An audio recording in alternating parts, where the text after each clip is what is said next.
अब हम सबको इस बारे में जानकारी चाहिए। हम सबको क्या, पूरे देश को, पूरी दुनिया को जानना है कि भैया जो कोविड नाम की बीमारी है वो आई कहां से। अब हम सबको कहीं ना कहीं इस बारे में जानकारी है कि कौन से देश से ये वायरस आया है। उसी देश के एक साइंटिस्ट ने एक काफी बड़ा खुलासा कर दिया है। ऑन रिकॉर्ड उस साइंटिस्ट ने जाके कह दिया है कि चाइनीज गवर्नमेंट ने ही कोविड वैक्सीन को बनाया और उसको जानबूझ के एक बायो वेपन की तरह लीक कर दिया।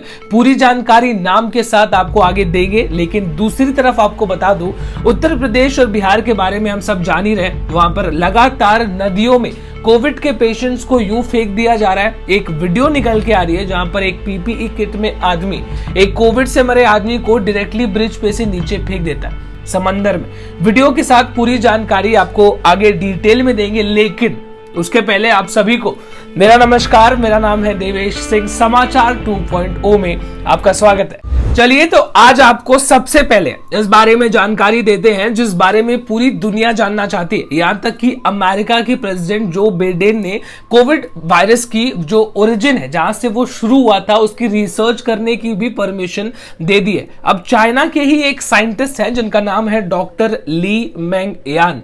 इन्होंने सबसे बड़ा खुलासा किया है। उनका ये कहना है कि जो कोविड वायरस है इसको चाइना की ही लैब में बनाया गया है, चाइना की जो कम्युनिस्ट पार्टी है उनके द्वारा, और इसको जानबूझ के लीक किया गया पूरी दुनिया में ताकि इसका एक बायो वेपन की तरह इस्तेमाल किया जा सके। बायो वेपन, जी हां। अब सबसे बड़ा सवाल यह उठता है कि आखिर ये साइंटिस्ट अब कितने दिनों तक चाइना में जिंदा रह सकती है, क्योंकि हम सबको पता है कि चाइना में कई सारे साइंटिस्ट, कई सारे जर्नलिस्ट ने इस बारे में लोगों को जानकारी देने की कोशिश की कि कोविड वायरस को चाइना में ही बनाया गया है, लेकिन रहस्यमयी तरीके से उनकी जान चली जाती है। अब अगर आप चाइना में रहते हैं, उनके अगेंस्ट में बोलेंगे तो या तो आपको मार दिया जाएगा या तो आपको जिंदगी भर के लिए जेल में बंद कर दिया जाएगा। गूगल चचा, दुनिया भर में बहुत बड़ा नाम है इनका, बहुत बड़ी कंपनी है, दुनिया भर में लोगों की मदद कर रहा है गूगल, क्योंकि इन्हीं की मदद से बड़ी बड़ी कंपनीज का काम चलता है।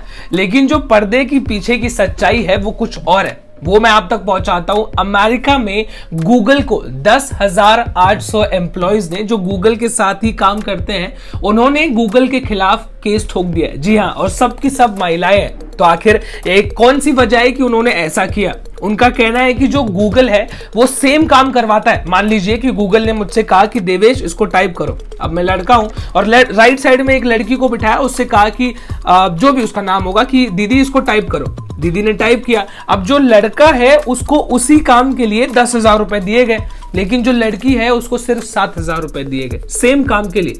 उनका यह कहना है कि जो मर्द है अमेरिका में उनको सेम काम के लिए ज्यादा पगार दी जाती है, तो ये बिल्कुल भी गलत है। उन्होंने सब लोगों ने मिलकर गूगल के ऊपर 600 मिलियन यूएस डॉलर्स का केस कर दिया है। 600 मिलियन यूएस डॉलर्स यानी कि 4,300 करोड़ रुपए से भी ज्यादा।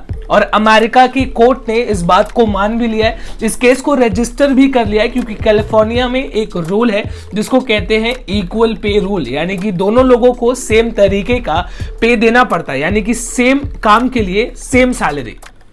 मेहुल चोकसी, पंजाब नेशनल बैंक में हजारों करोड़ों रुपए का झोल कर दिया, यहां से भाग गए डोमिनिका। अब रिपोर्ट्स का यह कहना है कि डोमिनिका वो अपनी गर्लफ्रेंड के साथ गए। इंडिया पूरी कोशिश में लगा हुआ है, भारत सरकार, की उसे वापस अपने देश बुलाया जाए, क्योंकि ये माल्या और बहुत सारे लोगों की तरह चोर ना निकल जाए कि भाई यहां पर उन्होंने काम कर लिया अपना और भाग गए और अब दूसरे देश में ही रह जाएंगे। इसलिए इंडिया अपना पूरा जोर लगा रहा है। यहां तक कि उसने एक प्राइवेट जेट जिसको कहते हैं बॉम्बार्डियर ग्लोबल 5000, जो कि एक लॉन्ग रेंज एयरक्राफ्ट है, बिना रिफ्यूलिंग के ये डोमिनिका तक पहुंच सकता है, इसको भी वहां पर अपनी ऑफिशियल्स और पूरी लीगल टीम और डॉक्यूमेंट के साथ भेजा है। लेकिन इस बात के बारे में कोई कॉन्फर्मेशन नहीं है कि क्या मेहुल चोकसी वापस भारत आ जाएंगे, क्योंकि क्या है, जो डोमिनिका की सरकार है वो सपोर्ट करने के लिए इंडिया को तैयार है, वो कर भी रही है, क्योंकि इंडिया ने उनको कई सारी वैक्सीन्स दी थी मदद करने के लिए। लेकिन जो वहां की ऑपोजिशन है वो पॉलिटिक्स खेल रही। उनका ये कहना है कि नहीं, ये हमारे देश के अब वो हो गए, हमारे देश में इन्होंने गलत काम किया है तो इनके खिलाफ चार्जेस यहां पे चलेंगे। वो लोग ये जानबूझ के कर रहे हैं ताकि वो इंडिया वापस ना आ सके और यहां पर उसके खिलाफ क्रिमिनल प्रोसीडिंग्स ना चल सके। तो फिलहाल पूरी कोशिश की जा रही है। अब वेडनेसडे को वापस से हियरिंग है कि उसको इंडिया भेजा जाएगा या नहीं, तो देखने वाली बात होती है कि आगे आखिर होता क्या है। चलिए आपको थोड़ा बहुत कोविड के बारे में बताते हैं। कल मैंने आपको बताया था कि कोविड के केसेस में भारी गिरावट दर्ज की जा रही। अब आज जो रिपोर्ट्स निकल के आ रहे हैं उसके हिसाब से जो लोगों की मरने की संख्या है उसमें भी काफी गिरावट दर्ज की जा रही है। पिछले एक महीने से ज्यादा समय के बाद पहली बार कल 3000 से कम लोगों की पूरे देश में जान गई है। तो ये काफी बड़ी अचीवमेंट है, जनता के लिए काफी अच्छी खबर है। कोविड के केसेस भी कम हो रहे हैं, मरने वाले लोगों की संख्या भी कम हो रही है। महाराष्ट्र की बात करें तो अब जो नॉन एसेंशियल आइटम्स हैं उसकी भी डिलीवरी शुरू की जा सकती है। कोविड का समय है, नौकरी, बिजनेस, धंधे, लोगों के सब कुछ बिल्कुल भी ठप पड़े हुए। पैसे की लोगों को जरूरत है और इस बात की जानकारी हमको है। मैं आपको आपके काम के लायक की न्यूज बताता हूं। अब कई सारी बैंक्स हैं जिन्होंने ये डिसाइड किया है कि लोन्स को बिल्कुल भी कम रेट पर दिया जाएगा, बिल्कुल भी कम इंटरेस्ट पे, और वो भी कम गारंटी के साथ। 5 लाख रुपए तक का लोन। अगर आपको कोविड हुआ है, आपके परिवार में किसी को, आपको पैसों की जरूरत है, आपके पास पैसे नहीं है, तो आप बैंक से लोन ले सकते हैं 5 लाख रुपए तक का, बिल्कुल भी कम इंटरेस्ट पे और बहुत ही कम गारंटी आपको देनी पड़ेगी। अगर आपको बिजनेस ओपन करना है तो बैंक्स आपको 100 करोड़ रुपए तक का लोन दे रही है, वो भी बिल्कुल भी कम इंटरेस्ट पे। तो अगर आपके काम की चीज है तो इसको जरूर अपनाइए।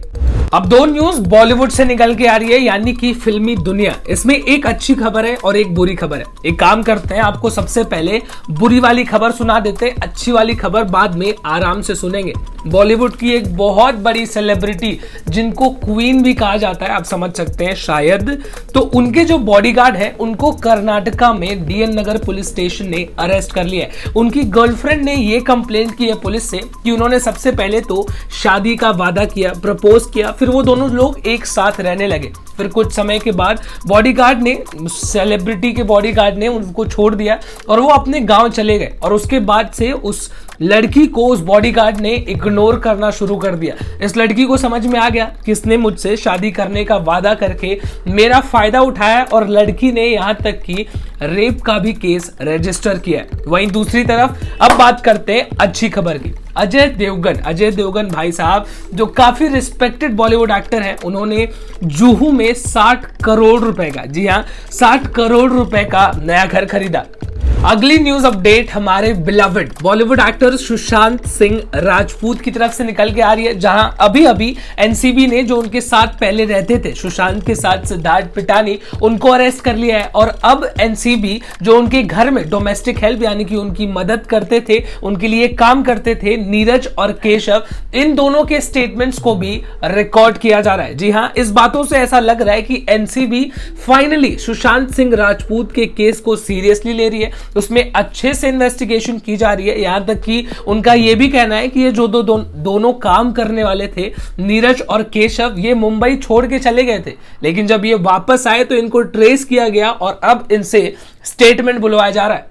अगली खबर थाने के हजूरी इलाके से निकल के आ रही है, जहां पर एक 34 साल के आदमी को एक बहुत बड़े मॉब ने मिलके लिंच कर दिया। मॉब लिंचिंग कहते हैं इसे, जहां पर बहुत सारे लोग मिलके एक आदमी को मारते हैं, उसे कहते हैं मॉब लिंचिंग। अब वजह क्या थी? इन लोगों को लगा कि ये आदमी बच्चों को किडनैप करता है। ये अपने घर जा रहा था, रास्ते में इसने एक बच्ची को लिया हुआ था, तो लोगों को यह सस्पेक्ट हुआ कि उसने उस बच्ची को किडनैप किया, जिसके बाद लोगों ने उसको मारना शुरू किया, बहुत ज्यादा मारा और उसको इतनी इंजरीज आई कि उसकी जान चली गई। फिलहाल पुलिस ने 5 लोगों को इस पूरे मामले में अरेस्ट कर लिया। 5 लोग अभी भी फरार है। बीजेपी सरकार के फाइनली 7 साल का कार्यकाल उनका पूरा हो गया, लेकिन इस बात से कांग्रेस कुछ खास ज्यादा खुश नजर नहीं आ रही। महाराष्ट्र में भी कांग्रेस और शिवसेना के लीडर्स ने इस बात की रैली निकाली। मतलब एक बात जैसे उन्होंने कही कि प्राइम मिनिस्टर नरेंद्र मोदी को बिल्कुल भी रेजिग्नेशन दे देना चाहिए। 7 साल देश के लोगों ने बीजेपी को झेला है और अगर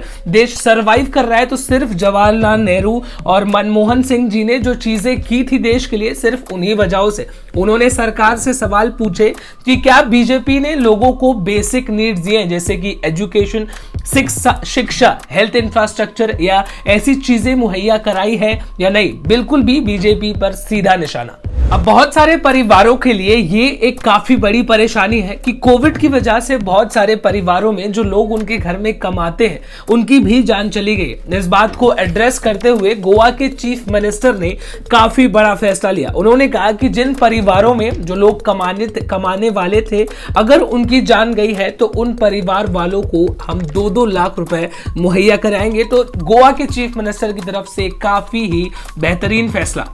एक सिटी बेस्ड एक्टिविस्ट हैं जिन्होंने सरकार से काफी अच्छा सवाल पूछा है, और शायद ऐसे लोगों की हमको और जरूरत है जो सीधे सवाल पूछते हैं सरकार से, और शायद इस सवाल का जवाब सरकार के पास है भी नहीं। मैं बताऊं तो उनका यह कहना है कि सरकार ने अभी तक बहुत सारे पैसे वैक्सीन के लिए बजट में अलग करके रखे थे, जो कि है 35,000 करोड़ रुपए, जिसमें से सरकार ने अभी तक सिर्फ 13% पैसों का इस्तेमाल किया है। जी हां, सिर्फ 13% फंड, जहां पर देश में चारों तरफ लोग वैक्सीन के लिए मर रहे हैं, लोगों को वैक्सीन चाहिए, वैक्सीन की इतनी ज्यादा कमी है, लेकिन उसके बावजूद भी इतने पैसे अलॉट किए गए, लेकिन सिर्फ 13% पैसों का इस्तेमाल क्यों किया जा रहा है। उनका कहना है कि उन्होंने union ministry of health and family welfare की तरफ से उनको ये डेटा मिला है, जिसमें उनको ये पता चल रहा है कि 35,000 करोड़ रुपए में से सिर्फ 4,488 करोड़ रुपीस का ही इस्तेमाल किया गया। इस सवाल पर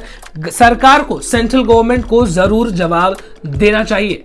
चलिए, तो अब आपको आज की आखिरी न्यूज अपडेट से रूबरू कराते हैं। मैंने शुरुआत में आपको बताया था कि आपको मैं बताऊंगा पीपीई किट में पहना आदमी वो आखिर कौन है जो एक कोविड के पेशेंट को नदी में फेंक रहा है। कई सारे लोगों ने जो वहां पर से गुजर रहे थे, उन्होंने अपनी गाड़ी में से इस वीडियो को रिकॉर्ड किया और पूरे सोशल मीडिया पर यह वीडियो वायरल हो गई, जिसके बाद जांच की गई कि भैया आखिर में ये पीपीई किट पहना कौन सा आदमी है जो एक कोविड के पेशेंट को डायरेक्टली नदी में फेंक रहा है। और नदी का नाम है राप्ती नदी और उत्तर प्रदेश के बलरामपुर की ये कहानी है। जब पता किया गया तो पता चला कि 28 तारीख को ही जो आदमी मरा था, उसी के परिवार वाले उसको पीपीई किट पहन के उसको नदी में फेंक रहे थे। तो उसके बाद उन लोगों के खिलाफ फिलहाल एक केस रजिस्टर कर दिया गया और उस बॉडी को वहां से निकाल के वापस परिवार वालों को दे दिया गया। अब उत्तर प्रदेश के चीफ मिनिस्टर योगी जी चिल्ला चिल्ला के कहते रहते हैं कि उत्तर प्रदेश में नियम, कायदा, अनुशासन बिल्कुल भी सही है, लेकिन इन सारी चीजों से देख के जनता को पता आखिर चल ही जाता है कि सच्चाई आखिर में है क्या। इसी के साथ आज के न्यूज अपडेट्स में बस इतना ही। कल आपसे फिर से मुलाकात करेंगे, तब तक आप अपना ख्याल रखिए। This is me Devesh Singh signing off. जय हिंद।